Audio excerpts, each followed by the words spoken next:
Want your students to open up, participate more, and actually enjoy class?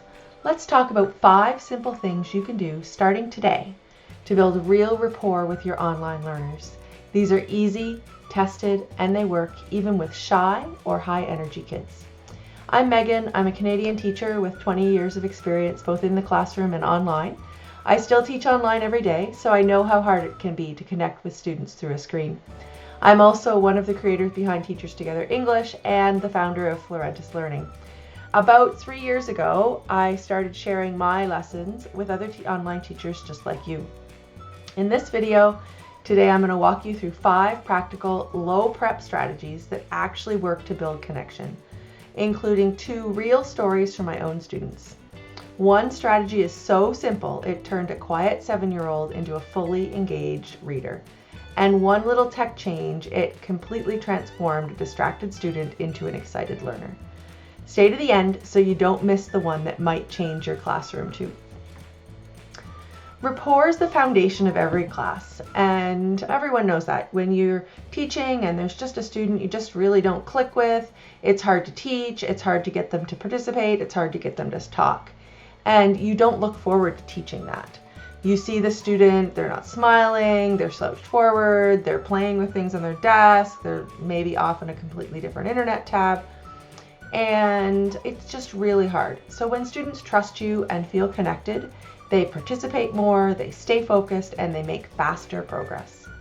So what's one thing you do to make students feel comfortable? Share your idea in the comments. I'd love to hear it. I'm always looking for new ideas I can steal and use in my classroom. So tip number 1 is simple. Use their name often. Greet them by name, celebrate them by name, even include it in examples and stories. Students light up when they hear their name. It tells them you matter. So one of my students, her name is Sophie, she's 7, and she's got amazing English. She's been taking lessons for about 2 years, and we were working on an activity.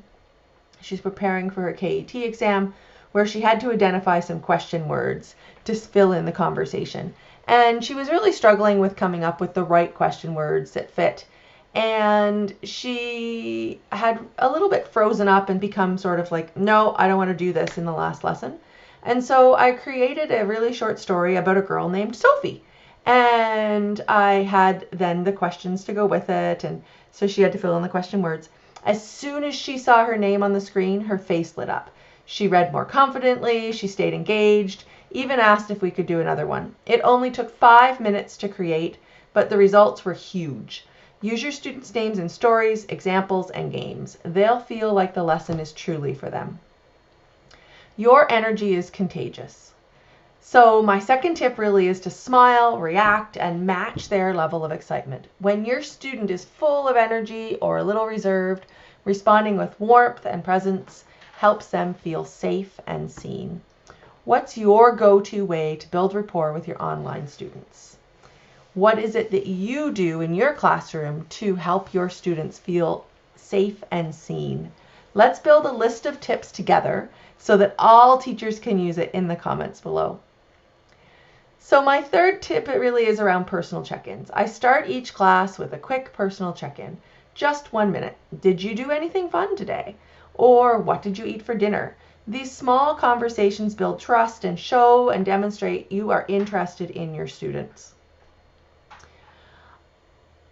I try to vary these questions up. I even have this really cool interactive question wheel, which I'll put the link in the description. You can get for free from me, and then you can use it.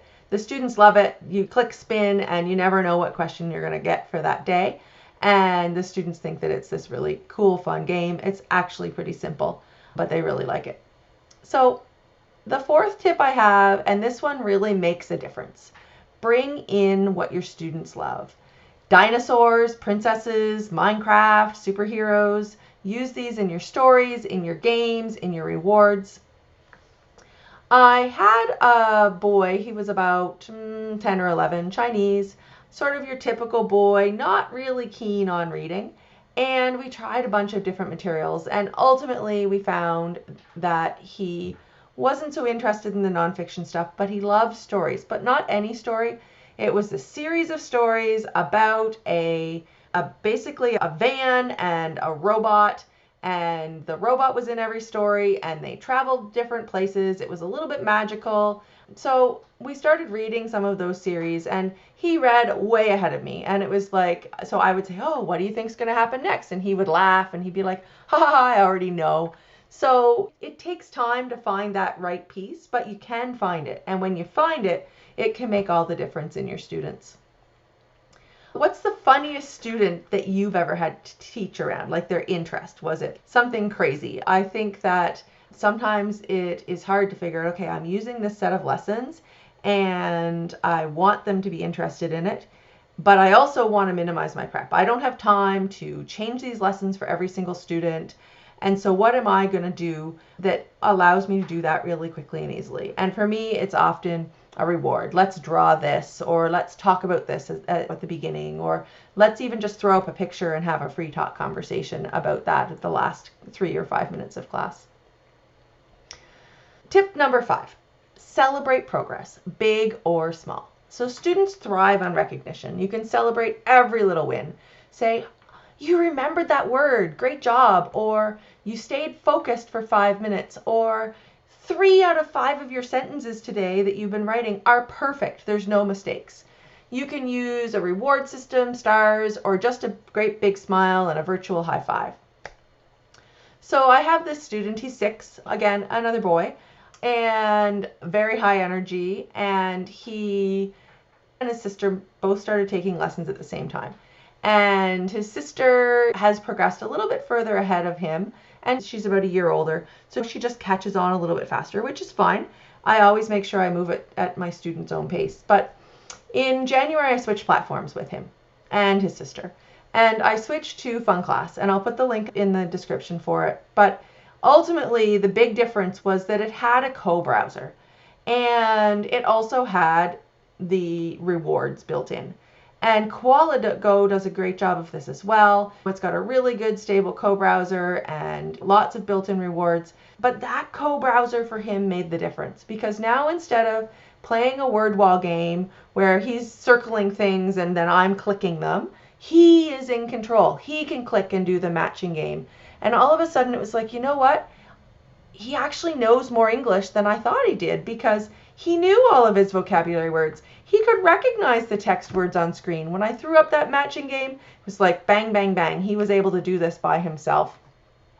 He also was motivated because he wanted to earn that game at the end. So it wasn't always, oh, okay, we're going to play a game. It was like, if we get through this, if we do this well, if you use full sentences today, we'll play games, we'll do this, we'll do that. And for him, that really made a big difference. So sometimes the tools we use matter more than we think. And I am a huge proponent of free, and I've taught a huge number of classes with free tools like Voov and like Zoom and those types of things. But seeing the difference that it made in these, especially in my younger students, right, when they could actually interact, it really was a game changer. And so you'll find those links in the description as well. So my bonus tip today is to be consistent and authentic. Ultimately, you need to be you. And you can't come into a class and try to be the teacher you saw on YouTube, or, you know, this version of yourself that's not you, because you're not going to enjoy it. The students are going to know you're not going to be able to build this rapport, right? But you want to be authentic and you want to be consistent. So this connection is built class by class, right? Even on the tough days, showing up with care builds trust, and students remember that, right? So which of these tips are you going to try this week? Let me know in the comments below. And let's recap. Use their name, show emotion, check in, use their interests, celebrate wins. Want more ideas? Check out my blog post. There's a link in the description. Don't forget to grab your free guide, 25 tips to improve student motivation and engagement. It's packed with things that really work. The link is also in the description. And if you like this video, please hit subscribe and turn on notifications for more tips like this every week.